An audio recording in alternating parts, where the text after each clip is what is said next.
which one of the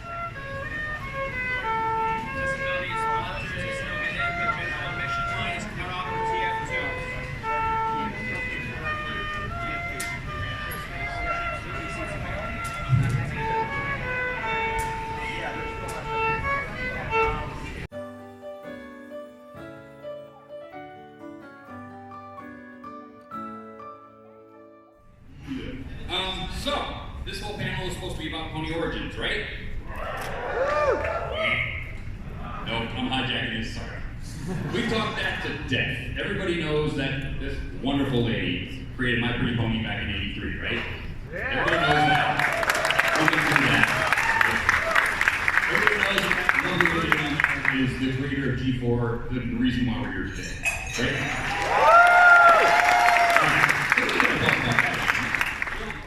What kind of topic for a female-centric show would you like to see today? That you would develop?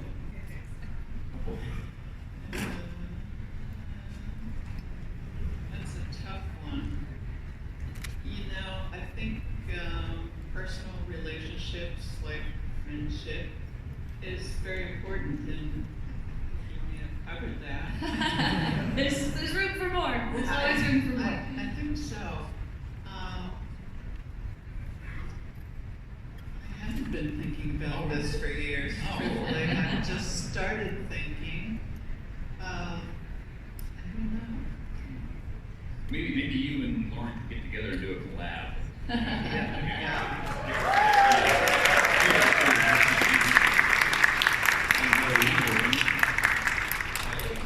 there anything that you haven't really covered in DC Superhero or My Little Pony or Foster that you think you could still do? Oh, sure. I mean, there's plenty. You know, I mean, I definitely am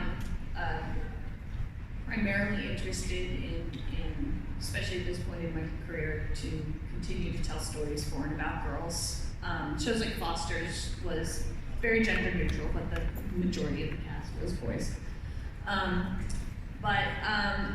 You know, girls' lives are so rich, and so many different things happen in your life from the time you're very little to the time you're a child and a tween and then a teenager and then an adult, and there's so many different types of people, you know, who are girls, personality types. There's so many stories to tell. So like the idea of saying that something is for girls, you know, people think it's a tiny little box, and it's not. It's huge, because a lot of people forget that girls are just we're people. And as many stories as you can tell about people, you can tell about girls. It's absolutely endless. I think that girls just want to be included, and that's, you know, I was a school designer. That's why, you know, when I created Pony, it was natural colors, and it was for boys and girls. And I don't know, in later life, I don't like organizations or meetings that are all men or all women. I like the combination. We both have things to learn from each other. And, you know, I don't really think of just for girls. I mean, we just want to be included, really. Yeah, and you know, it used to be said, and it's still said sometimes, that boys won't watch a show about girls or read a book about girls or play with a toy about girls. But girls will watch a show about boys, read a book about boys, but that was really because we kind of didn't really have much of a choice, because that's all there was out there. So girls found a way to be able to relate to boys, understand boys, read a book about a boy and say, I'm like him, and these feelings that he's having are like feelings that I have myself. And now, boys are starting to do the same thing. So the more things that are out there about girls, the more boys can start relating to them. And not be ashamed. Bonnie, we know that cotton candy is your favorite from G1, and yours is Firefly. You've seen enough G4, right? Yep. Okay, who's your favorite character from G4? It kind of has to be Pinkie Pie.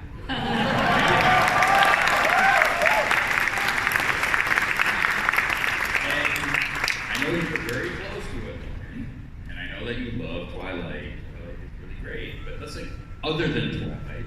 Who's your favorite character? I can't say that. That's like asking somebody who their favorite child is. I can't pick favorites. If you go down the gamut of them, I'm like, okay, it's Twilight. No, it's Rainbow Dash. No, it's Applejack. I can't. What about Twist? I love Twist. Yeah, favorite character right there. I love Twist. And she never came back. You know I'm who mad didn't about love that. Twist? There were people who didn't love Twist. That's why, and she didn't came back. I was told stop using Twist. And Lauren, did you name them all?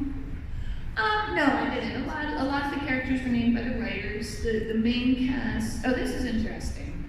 So I was told that I had to use Pinkie Pie and Rainbow Dash because those were G3 favorites. Okay. And I said, okay, that's fine. Can I change their personalities? Can I change like who they are? Or can I make Rainbow Dash a Pegasus? I actually wanted Pinkie Pie to be a Pegasus originally, and they were like, no. But they did say I could make Rainbow Dash a Pegasus. Then for the rest of the characters, I wanted them to be they were originally G1 characters I was trying to resurrect. And they gave me a list, and they said, these are names that we already legally own, and we don't have to pay for any new names or research any new names. So you name the characters based off of this document. So I scanned it. I saw Applejack was in there, and I went, Applejack, yes!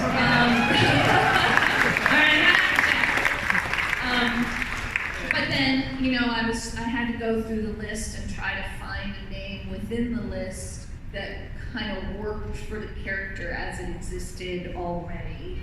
So, I don't think Rarity is the greatest name ever, but it was the best one on the list for what was supposed to be Sparkler. So I didn't name the main characters, but I kind of chose their names. And then as we created characters and moved forward, often the writers named them, often fans named them. They would go through, and they'd have to go through the legal vetting process, through Hasbro to make sure that they were legally allowed to use those names. Which one was named by a fan? Yeah, there's so many. Derpy, Octavia, Vinyl Scratch, Stephen Magnet, Dr. Hooks. Lara. Yes, there's so many. And there's so many things that the fans have done that became part of the show, like Lyra sitting on benches. Basically, she's in the background, and everybody just lost their minds. There's Bon sitting like a horse, and there's Lyra sitting like a human. It's like, I think that's great, the interaction, fans in the show. Yeah, Characters. and it was great that Hasbro picked up on. They named them. Let's see if we can make it official. Who knows Hasbro? That was smart. They were pretty smart. Yeah. absolutely. Okay. But we can still pick one small little thing to do with you, you know. It was just kind of coming together really well, and then everything was falling into place. And sometimes you're working on stories and you have to really struggle to make it work, and that one just came together really nicely. So then when the episode, that's my favorite episode in season 1, and so when it all came together in the end, that was very satisfying. But it was very satisfying to kind of know that I could tell. That's a strong memory. Here's kind of a little, a small one, but kind of a funny one. Well, first I should start with getting to direct John Delancey was a very memorable moment. As a very big Star Trek fan, we told the Hasbro executives when they were asking us about Discord, and I said, he's like Q from Star Trek, and they went, can we get John Delancey? I'm like, you tell me. Can we? I don't know. I want to. So getting to meet him and direct him for the first time, I was so nervous. I was really, really nervous. And so he's gonna kill me. He kept saying Shutterfly instead of Fluttershy. And and I was so embarrassed having to ask him to correct himself. But very endearing. But I was just so nervous through the whole thing, and it. What was that like when you started? When did you realize it had gone beyond its initial audience into this? I started. What was it? It was. It's gonna sound weird, but when I started seeing people talking about it in a positive way on 4chan.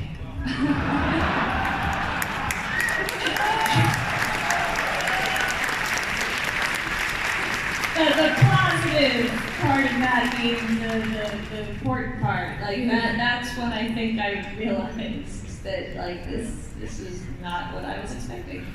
Yeah. That's a really relative when you're at a Brony convention. What was the reaction of the team when, like, who realized first that it was getting so big and was getting this strangely adult audience? Well, like I mentioned before, I was a little bit isolated from most of the team. I was working from my home office from day to day while everybody was up in Vancouver.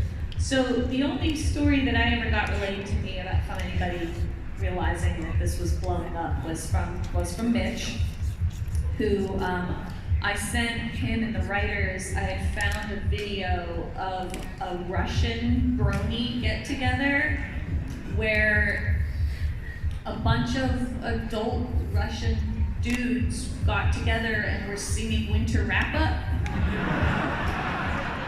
I don't remember how I stumbled across that online, and I sent that to my writers, and Mitch told me that was like when it hit him. Then he was like, "Oh, this is going to be something we were not expecting, like at all, like that." He said that. What's your favorite episode that you worked on and or watched? And that's from Rolling Wonder.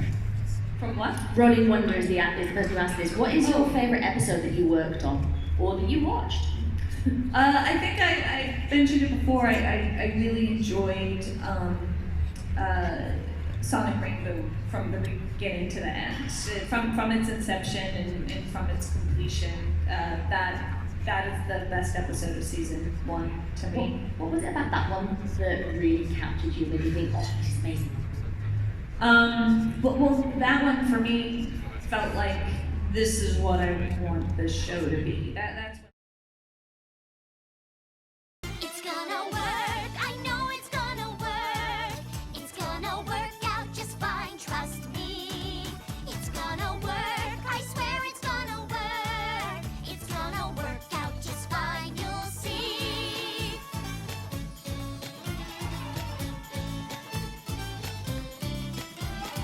You need to change if you want to compete. But fear not, for I know what to do.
you understand. Don't ever count on anybody else in this or any other land. I once hoped for friendship to find a place among my kind, but those were childish wishes of someone who was blind. Open up your eyes, see the world from where I stand. Be among the mighty, you caged and by the man. Open up your eyes, live on your sweet fantasy land. It's time to grow up and get wise. Come on with the ones. Open up your eyes. We don't have the same. It's you naive ones. She from the many faith. Life's not fair or just. But then there comes a moment, a simple truth that you must face. If you depend on others, you'll never find your way.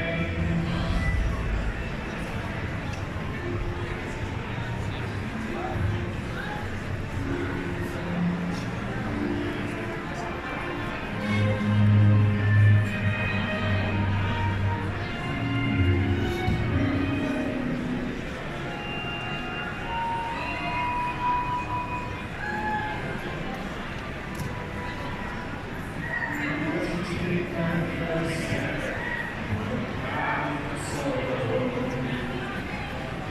Seeing it all so clearly, the best way to survive is all alone. Open up your eyes, see the world from where I stand. Be among the mighty, caged and by the man. Open up your eyes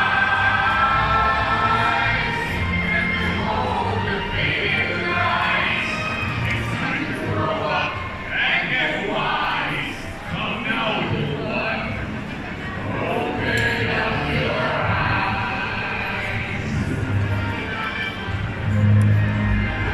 Open up your eyes.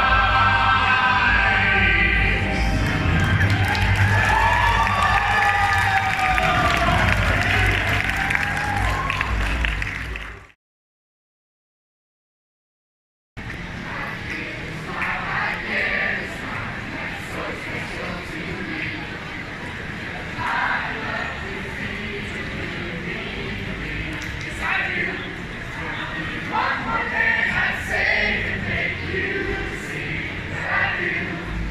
It makes me happy when you be me. Yes, it always makes my day. Every pony smiles my smile with my heart. With sunshine, sunshine, all I really need is smiles my smile. Every time you think of mine. Every pony smiles my smile with my heart. With sunshine, sunshine, all I really need is smiles my smile. Every time you think of mine. It's a smile that's wide as a mile. You make me happy as can be. Smile, smile, smile, smile.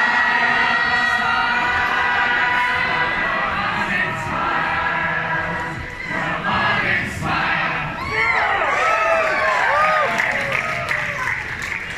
When you're making conversation, there's a simple explanation. You're a tiny creation inside of the soul. This weekend's being tough for me. It's tough to be sitting here right now. Because yesterday was awesome. I was on some really great panels, had really good fun. Whose Line was a blast. Whoever was there. And it looks like I'm having the time of my life because of it. was in the bar last night at about 10 o'clock, and I was with Foley, and it just went, and I was right back in a hole. And Foley, a good friend, said, "Are you okay?" I said, "No, not really. No, something's going on."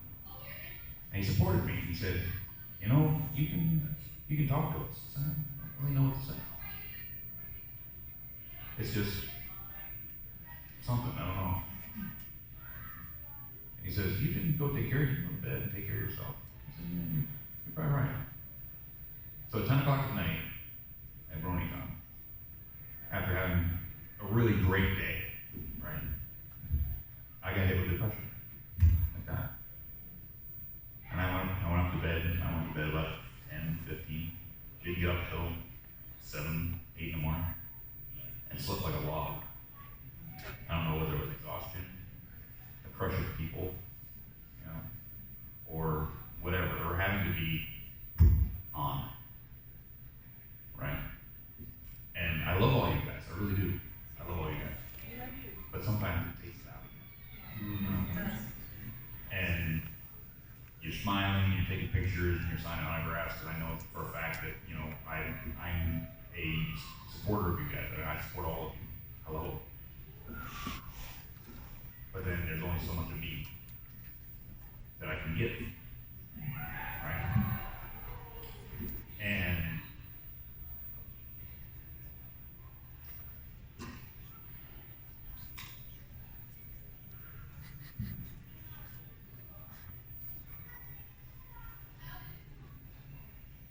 kind of being the quote-unquote man-faced brony guy is almost a curse sometimes.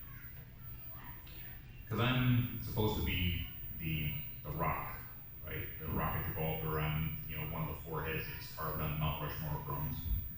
And, you know, you try to live up to said expectation if you follow along. And sometimes you can't, and it hurts. And someone will come up to you and they'll say something, and there's nothing you can say, right? I can't relate to whatever you just told me. And I can smile, take a picture, and sign an autograph, and try to be there for you, and try to make your Bronycon or your moments with me as good as possible, right? Because some people came from a very long ways to meet me. And it's humbling that someone would come from, you know, New Zealand or Russia or somewhere and say, "I've come to my first Bronycon, and you're one of the reasons I came."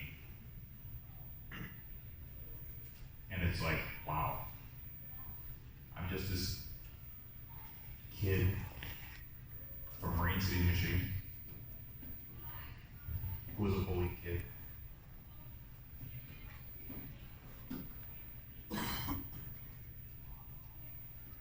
Oversensitive, too big, easy to make cry,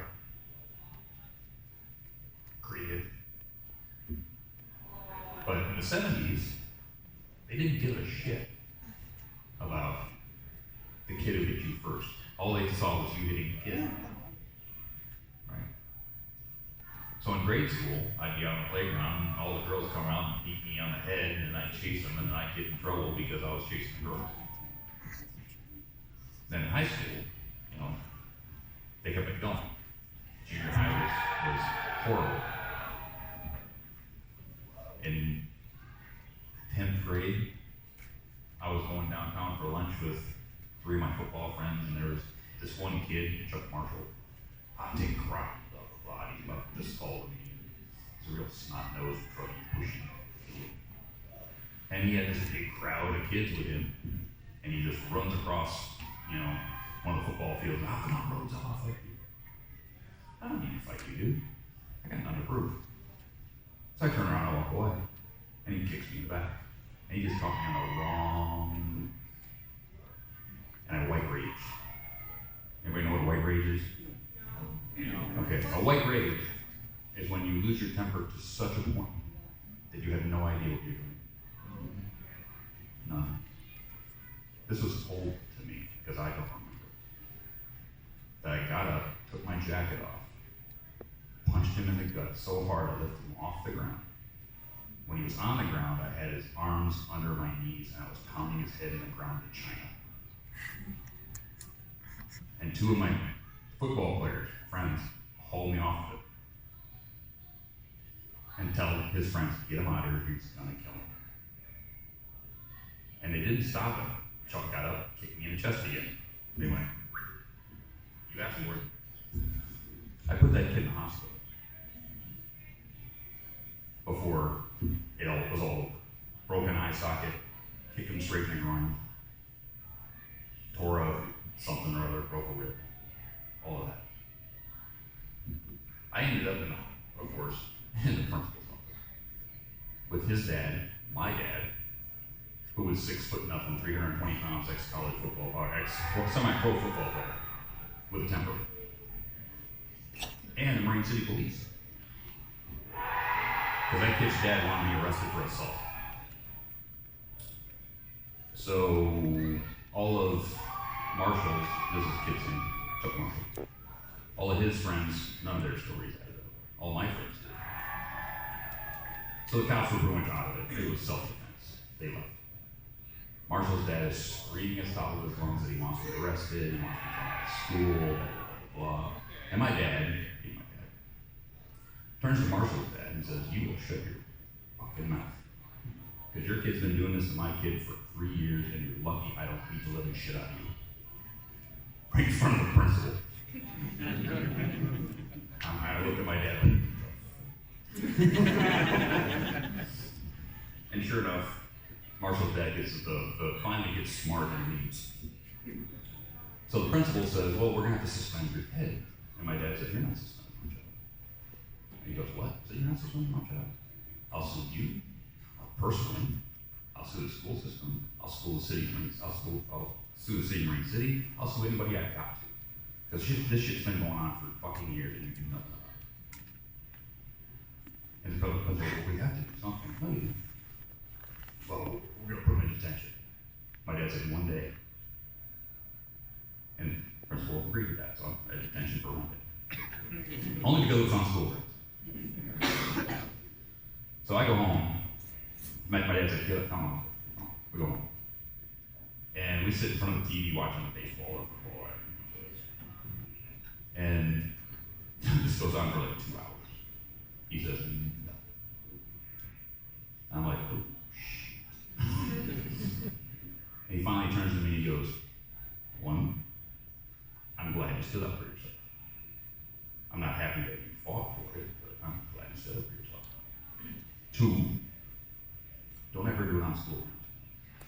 And that's all I ever heard about. I never got bullied again. The moral of this story is that sometimes you gotta stand up for yourself. Okay? Don't bottle it for years. Okay? You're gonna get bullied because that's human nature. Human nature is the strong survive, blah, blah, blah, stupid bullshit. Okay?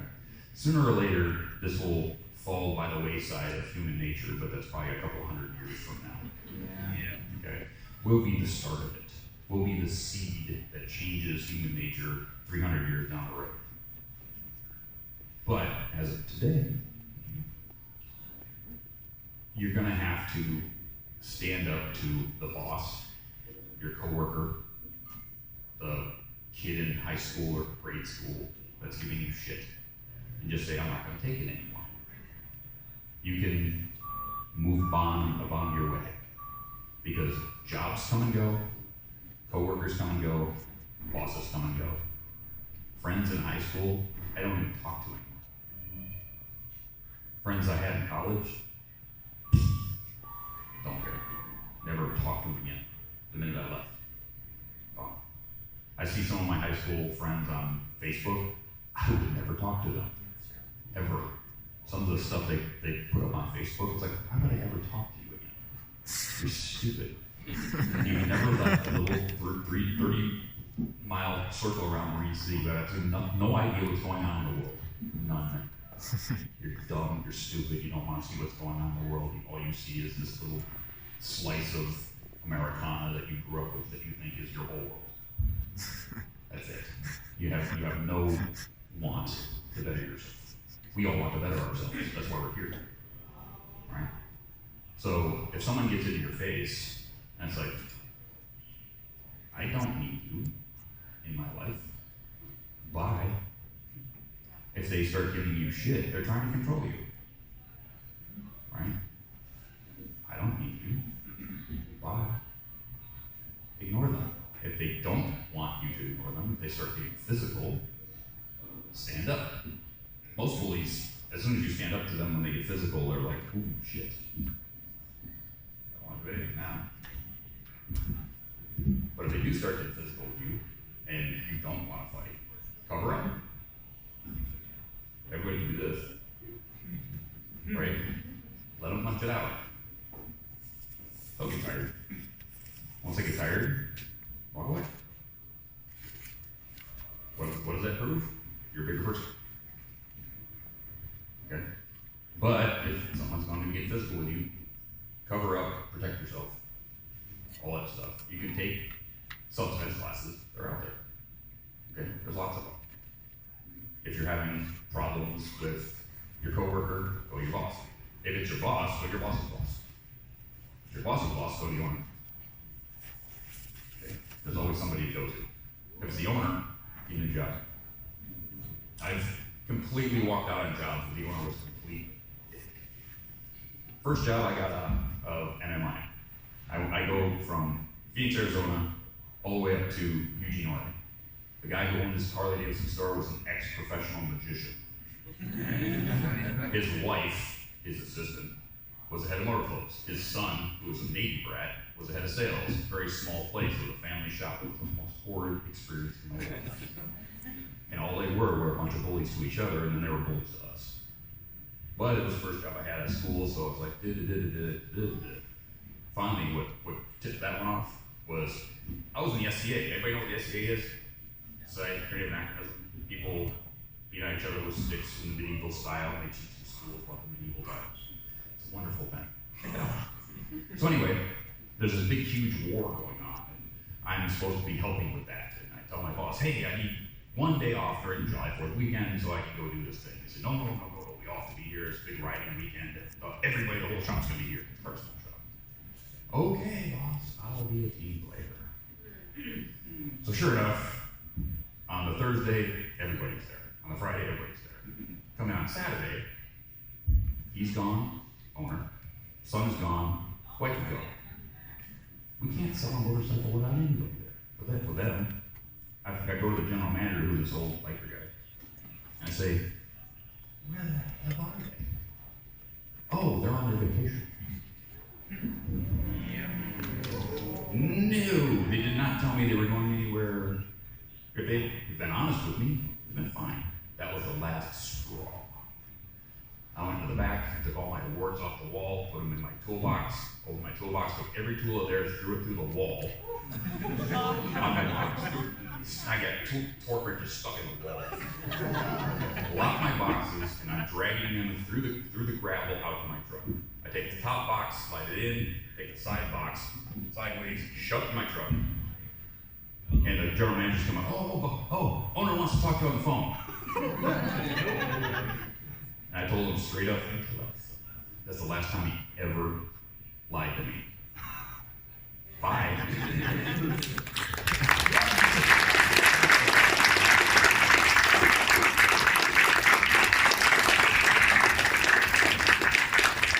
From somewhere, and you have it, as you said earlier, if you're here at this con, if you're here in this room, you do have it inside yourself, whether you believe it or not, take it from us, you have it inside yourself, that little kernel that can get you out of the pit that you might be in and the darkness that you might have experienced and be experiencing.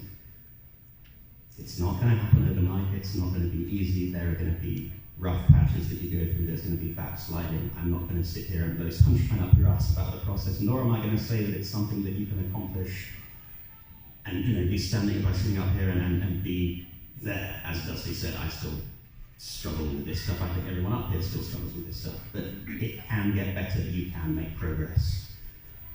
And yeah, that's basically it. You can get better, you can do better, you can enjoy life and yourself more. It doesn't have to be, it just doesn't have to be horrible if that's what it is for you. Thank you. Thank you.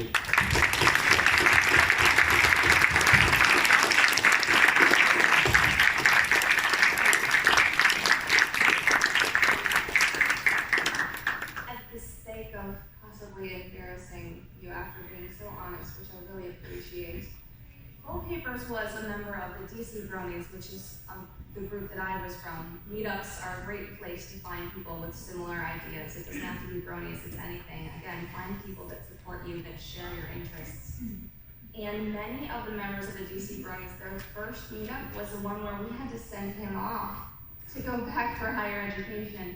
And I'll tell you what, over this Bronycon, there were so many stories saying we made connections at Farewell to Wallpapers that have been lasting friendships. And it's important to tell people when they mean so much to you. So you mean so much to us, Wallpapers. We really do care about you.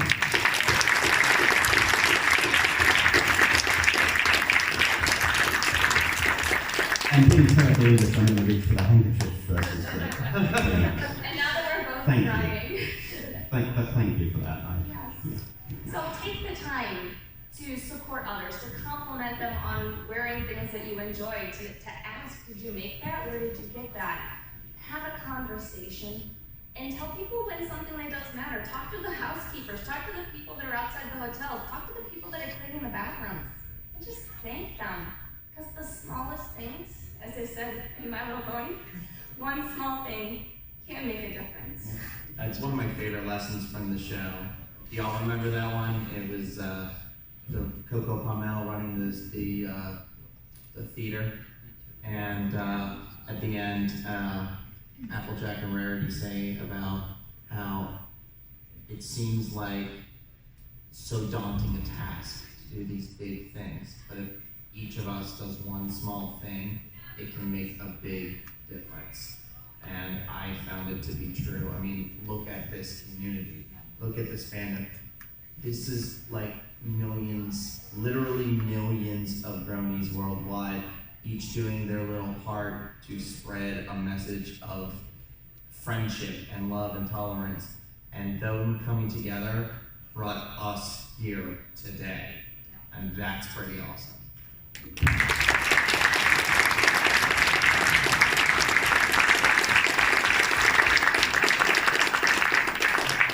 If I could just add a small bit, any of the progress that I have made, I think in the past however many years, can be traced back, I think, to my involvement in this fandom and the people that I've met through it, and the opportunities that it has provided. So I just want to say a big thank you to all of you. But please give yourselves a round of applause. Thank you. What they're doing is a waste of their time.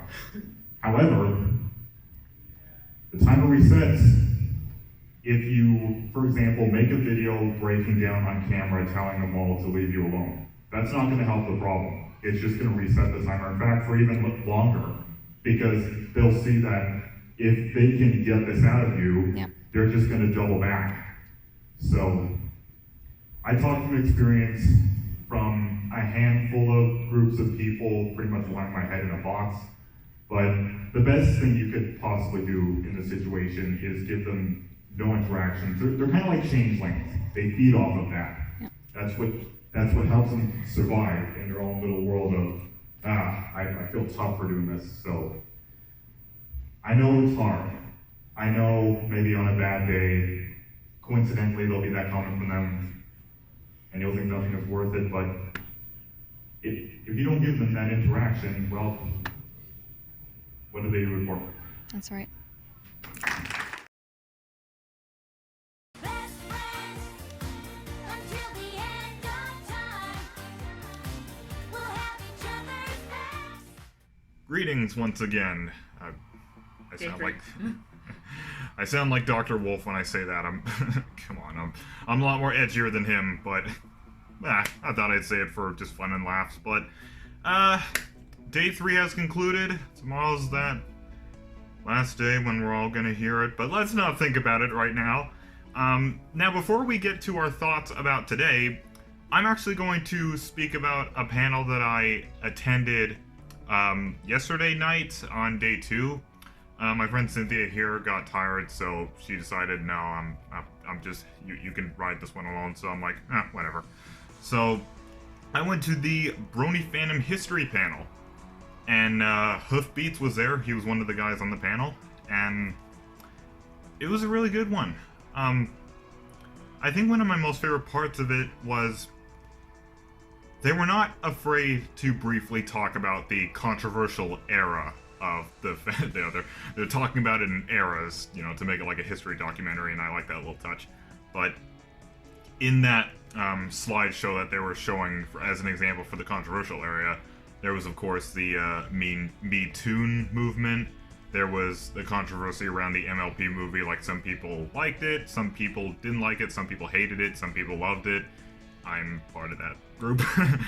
But yeah, but I'm glad that they weren't afraid to briefly tackle that part of the fandom. They even hinted at Cloppers at one point, which, even though they obviously didn't show anything for obvious reasons, I like how they gave it a little bit of acknowledgement. So I guess it's just the type of person I am, but I like it when we step out of our comfort zone sometimes, when we take that risk. I think it's just all part of the adventure.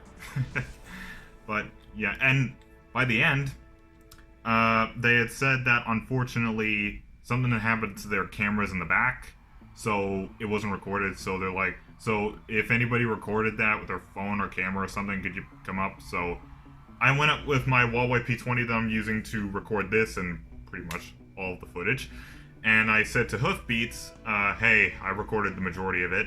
And he's like, oh, sweet, let me just get your email, and you can just hit me up if you still have it. So that was really cool. I find it really cool how I got to talk to Hoofbeats himself, even though I don't really know him that well. All I really know about him is he's just one of the mascot characters for the con. But it was cool that I got to talk to him like that. I also saw Christian. Yep. Oh, yeah. I saw him walking around in his dress with his weird green dyed hair, his magenta colored unicorn horn and pony ears. I'll see. Yeah, I mean, you've seen the footage from day 2, well, I mean, by the time I upload it, because I'm just recording footage over the weekend. I'm not going to actually get to editing before I get back to Canada. But, but in the camera roll, I'm just gonna go ahead and spoil it. But when you see the footage, you just have to see it to believe me. But I stand well back. I just zoom in on him, drawing his thing.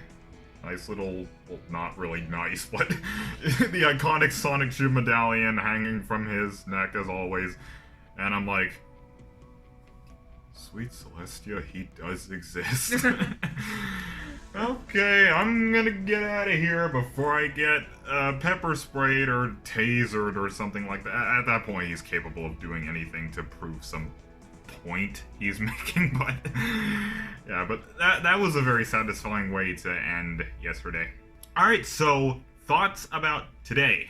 I viewed it as pretty much as the same as yesterday and probably day 1. Started off kind of bumpy, took a while for it to pick up, but it had a really satisfying ending, and that's something I kind of like the most in BronyCon. I prefer things be tame at times, but exciting at the other times. And yeah, that's pretty much what today was.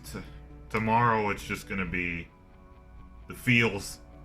The feels, they're gonna be contagious. The feels gonna be crazy. Probably everyone is gonna be packed in the main hall or wherever they're gonna have the closing ceremony. And yeah, I hope our tears don't cause some flood in Baltimore, but or Baltimore in this case. But what did you think of today? You told me that you might be attending this Daughter of Discord prequel panel. I'm not really interested. I've never really been interested in the series, but what were your thoughts on today? My thoughts on today were, at first it started slow, but there was a TF2 panel that I really enjoyed and attended. It was crazy. I'm not sure if I want to reveal spoilers. I mean, they showed their clips of their new upcoming episode of their TF2 analysis Anarchy episodes. Also, I should say, hopefully, Mad Munchkin would announce this already before this became public. But Mad Munchkin and her boyfriend have happily been engaged at the panel, which that was very beautiful and happily. I think the word you're looking for is happily ever after. Yeah, that's basically it. And another good thing is that she's been trying to come and move up here to America and just basically live here in America. So, which that is obviously very exciting, and I'm very happy for Mad Munchkin, how far she's came and how far she's built up, and I don't know if she would be watching this, but Mad Munchkin, if you're watching this, I hope you have a amazing life and happy life, and I congratulate you on your engagement, and soon we'll be happily married. After that, I basically went to the vendor hall for a little bit, picked up a few more goodies, and including the TF2 analysis poster. That's what she was staring at for the majority of the time she was describing the events of TF2. Yeah, I was. But also whenever I'm in line and want to purchase something, I usually don't want to stand there and constantly buying stuff all at once. I just basically pick a few things and then move on, and so I don't stand in line too long. I just basically either come back later or come back the next day to buy some more. So give others people behind me a chance to see what they want and quickly get out of the line. And I also have this that I picked up from Keyframe, beautiful art piece. And I should show this. Oops. It's so massive it takes everything with it. my lanyard and badge is basically packed up with buttons and keychains. I think mine was just as messy last year, but this year I sort of refrained from getting buttons, and well, I got these. Yeah. Y'all know how I feel about Twilight, so this shouldn't be too much of a surprise to you. And normal happy expression, more lustful one. I also got this for, it was actually $35 plushie, which right now I'm really trying not to buy too much, or else it might be some things that the airport won't let me bring in or take home. So yeah, that's basically my day. I think I attended one more panel after that. What was it again? It was with Faust and Jessica Cadden, the other lady. What was her name again? Bonnie Zachary, and yeah. it was Pony Origins. I think you're referring to. Yeah, Pony Origins. Because you weren't able to come to the other Lauren Faust 1 stories and experiences. Mm-hmm. I went to that alone, and then I sort of slipped out during the Q&A because I didn't really have anything to say, and I just explored the vendors hall for a while, and got these, and actually I might as well explain the story behind these little precious things of mine. Now, when I spotted them, I look at them and I'm like, okay, the the provocativeness of this is just perfect. I have to get this. But there was another guy who was getting a bunch of those is best pony cards, and there was a whole wall of them, and he basically wanted almost every character. And that wouldn't have been such a big deal. I'm not putting too much blame on the lady who was selling the stuff, but matters were made worse when she accidentally bumped the box and they went all over the floor. So she had to spend, what, about another 10 minutes picking everything up before he finally got his stuff. Luckily, I was able to get these little things just in time. And during that, I kind of gave myself some aerobic exercise. I was holding my selfie stick up because just over the wall from that was the My Little Pony Karaoke Singing is Magic. And yeah, since we're past our thoughts at this point, I might as well just talk about that because that's another thing I went to alone. Now, I think the My Little Pony Karaoke, even though it was small and short, even though like a handful of people were there, it was taking place in the Harmony Plaza, which is literally just a curtain away from the vendor's hall. It's in the same room. Well, I mean hall, but whatever. You know what I mean. But I overheard them singing My Past Is Not Today. So I began recording it because that is, to this day, one of my most favorite Equestrical songs. And then I shift my focus back to the thing. I'm like, come on, dude, are you gonna make up your mind or not? And then they started playing The Magic Inside. I'm like, oh, I gotta get this. And after I got my stuff, I went there. The one thing I didn't record, they were singing The Moon Rises, you know, the animation, but it wasn't really my personal favorite. But then they sang Time to Be Awesome from the movie. Well, I mean, first they were singing I'm the Friend You Need, and then they went to Time to Be Awesome. That's when I was still recording. And I sort of got to relive that experience of going to the MLP The Movie screening last year a little bit. Even though the audience was smaller, there was still some interaction with it. People were still clapping along to the song. The guy who was singing the karaoke who took his turn was pretty good. And then they sang, some guy with a good villain voice was singing Open Up Your Eyes next. And that was the last thing I recorded. As I was leaving to recharge my phone a little bit, they were singing Your Heart Is in Two Places from Season 8. And when I came back to see if there was one more song that they were singing that I might like, they were singing the CMC song from Season 1 or 2, I believe.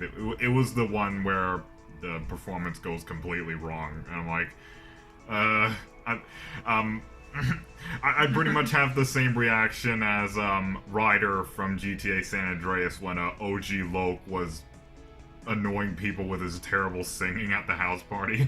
And Ryder's like, yo, CJ, let's get out of here. We gotta get away from this whack music. And CJ's like, oh, I'm with you. And then they go out covering their ears.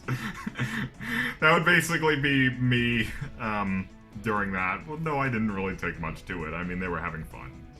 Alright, so now we're gonna get to probably the most personally touching for me. Why am I beginning to feel like I probably just should have done this by myself? Because it feels like you're just being put on the back burner here. But, because since you don't really have much to say. But. Well, it's fine. I mean, I would say something about it. Yeah, well, I mean. So, I think you all remember last year. Well, I mean, not last. I think some of you, if you're really old fans of mine, you remember that when I was filming my Bronycon 2016 adventure, one of my favorite panels was the anti-bullying panel. And when I saw there was going to be one here, I'm thinking, okay, time to restore another memory. And I would say it was almost just as good as the 2016 one. Even if they didn't mention the Michael Moronis incident, but I think we've all gotten over it at this point. But, there were 4 guys on the panel, and they were sharing their stories about being bullied. Dusty Kratt was there, I believe. I recognize his voice. He shared a pretty satisfying story of him being bullied at school, and Well, one time when he was standing up to one of the bullies, he put him in the hospital. And the next day, he was called to the principal's office, obviously. And the dad and the kid that was a bully was there. And Dusty's dad was also there, as well as the cops. And the dad of the bully wanted to charge Dusty with assault, which is understandable, but this is probably the best example of probably a grizzly bear father or a papa bear or something. Like, his dad pretty much put the other dad, that was the dad of the bully, pretty much in his place. Keep in mind, the cops were there, the principal was there, but no, he somehow pulled it off. He put him in his place, and in the way Dusty put it, he said, well, the dad eventually got smart and he just left. Yeah. So, next thing you know, Dusty was home with his dad. They were just watching TV. He's like, first, I'm glad you stood up for yourself. 2, I don't like that you did what you did when you were standing up for yourself. And 3, don't be doing that stuff on school grounds. That has to be one of the coolest dads ever. But a lot of people were also sharing their stories at the open mic, and some of them actually got tearful. I mean, some of them went through the worst abuse ever. I mean, one of the guys was sharing about, because he had disabilities, he was sent to some sort of education trailers where they sent the worst of the worst. He was burnt, stabbed, even shot on an occasion, beaten up by police, and further down the line when he was growing up, he was this close to shooting himself with a gun, but he said that when he pulled the trigger, nothing came out. And I believe sooner or later he discovered this fandom and said to himself that he would push himself harder in life, that he would prove himself. And it really did touch a place within me. And even though I have not gotten it worse than these guys, I'll admit that I am pretty privileged in a lot of fields, but yeah, I mean, I could have gone to this panel. yeah. I've had also gotten bullied by a lot of people, including my own father. I've been abused. Teachers growing up during school would bully me because I'm very autistic. I was in special ed classes, and the teachers weren't even very nice with the whole class, even for me. I think I was teased a lot more than the other students in the class, so yeah. I will tell a story, but I don't want to make this video too long. Well, I mean, we're at Bronycon, where it's love and tolerance, so you can be honest, but if you don't want to bring people down, that's understandable. But yeah.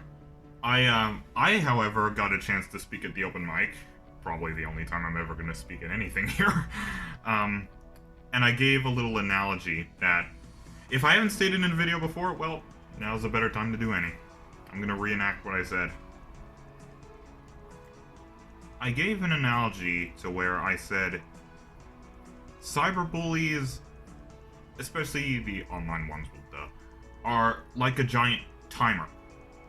Now, when they start getting on you for being different, or just doing what makes you, timer keeps going. Starts.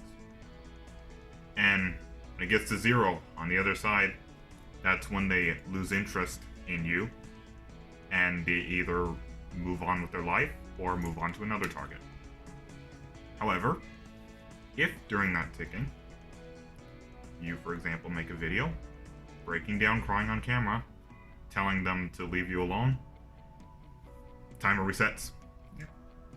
Sometimes it can be even longer, because they will see that if they can get videos like that out of you, they're just gonna try all sorts of new tactics. Like a changeling. Yeah, that's actually exactly what I said. I said cyberbullies are a bit like changelings. They feed off of attention. They feed off of that interaction. That's kind of how they find their own self-worth. And you know, despite the horrible things they do, it's honestly kind of sad when you think about it. I actually got my first hate comment on well, I actually got spammed of a hate comment on one of my reaction videos. I was reacting to the MLP My Kingdom for a Horse, something like that. Yeah, I saw that video. Yeah. I got my first hate comment. Of course, I didn't really think much of it. I just basically laughed it off. It was spammed, but what I did was gave it a heart, and I said, "Thank you. I will prove myself better now."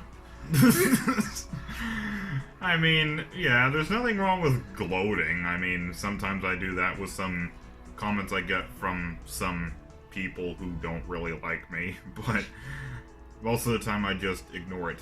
And I even told them I don't even recommend deleting the comments either. I know it's recommended by some people, but in some cases, they'll even use that against you. They'll call you a coward. They'll call you a small person who can't handle anything. So it's best to just leave their comments alone. And another benefit, if you leave that up, it's more evidence that bullying is not a joke. It's a real problem. And we need continuous examples and evidence like this to make the world a better place in that field, both online and in real life. So in conclusion, as I said in the beginning, kind of like yesterday, it got off to a slow start. Took a while to pick up, stressful in some areas, but today was kind of the same. And I think I'm gonna check out the BronyPalooza for a little while after this, and then probably get some sleep. Yeah, and tomorrow, you know what, let's just take a breath and acknowledge it and face it head on. So You gotta appreciate everything we have. I mean, just because the convention is not gonna be returning doesn't mean the whole fandom is not gonna end. Maybe some of us might leave, but this fandom means so much to me. It really brought me real friends and real friendship and real people in my life that I really appreciate and love so much. And yeah, like ever since I grew up, and I really felt like I didn't belong anywhere. But after I discovered the show and this fandom, I don't really want to leave at all. It means that much to me, and I appreciate everything that Hasbro and MLP has done for me in my life. Yeah, I will always be eternally grateful to Faust herself. I know she's probably going to be at the closing ceremonies. I'm getting a good feeling she's probably going to be. But I know that I owe this fandom more than I could ever repay.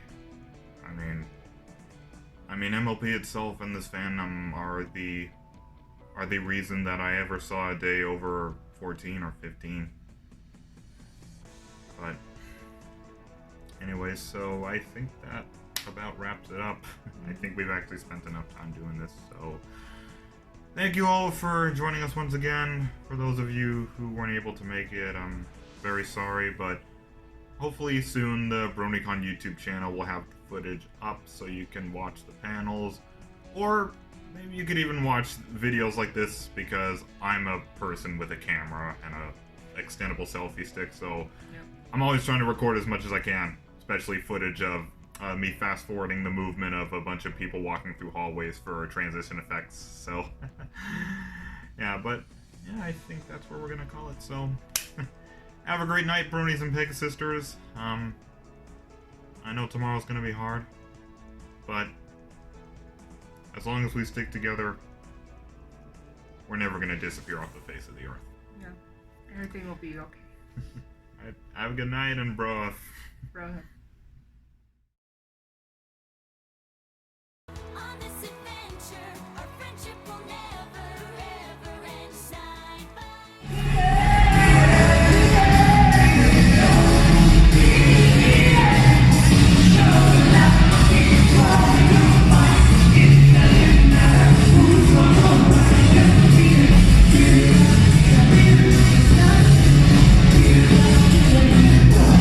We'll never forget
other artists afterwards because there's going to be some great stuff. There's a really special thing happening right after us.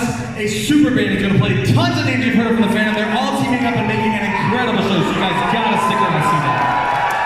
Thank you guys so much. We love you, Bronycon.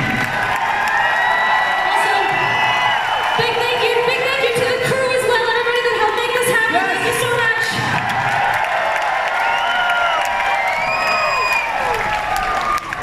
Ladies and gentlemen, give it up for Michelle Dreamer, Gabe Brown, and Basic. Unbelievable! Look at the size of this crowd. Look around you guys right now. I don't know if I've ever seen a crowd this big at a Brony concert. This might be the biggest crowd yet. No, in fact it is, and it may just be the biggest one ever. You guys, I want everyone out here to cherish this moment and cherish what we're doing right here. This is our